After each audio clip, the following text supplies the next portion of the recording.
akademiyaya ilk daxil olduğum anda akademiyanın rektoru belə bir söz bizə yazdırmışdı dəftərə və mən hələ də unutmuram o sözü, hələ də dəfələrlə təkrarlayacağam o sözü və hələ də mən o söz yadıma düşəndə özüm şok keçirirəm ki, mən necə əsəbləşdirmişdi o söz və necə inkişafıma təkan vermişdi. Həmin anlarda mənim həyatımda hər şey dibdə idi ümumiyyətlə. Mən psixoloq təhsilimə başlayanda, çünki əvvəlki 2 diplom var idi, amma nə normal qazancım yox idi, nə də işlərim yolunda getmirdi, həyatım yolunda getmirdi, heç nə alınmırdı.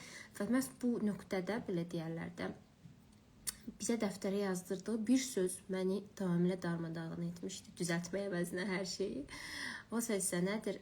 Belə cümlə idi ki, əgər həyatınızda nəsə yoxdursa, əgər həyatınızda nəsə istədiyiniz kimi alınmırsa, deməli hələ ona layiq deyilsiniz. Və uşaqlıqdan bəri biraz da egonun təsiri ilə davamlı düşünmək ki, mən hər şeyin ən yaxşısına layiqəm, amma ətrafdakı insanlar icazə vermir mənə. Dövlət icazə vermir, dostlar icazə vermir, qohumlar icazə vermir, nə bilim, mama-ata icazə vermir, şərait icazə vermir, müdirim icazə vermir, o alınmır, bu alınmır və s. və s. deyə düşünən bir insanın birdən-birə belə bir cümlə ilə qarşılaşması şok kontenti idi.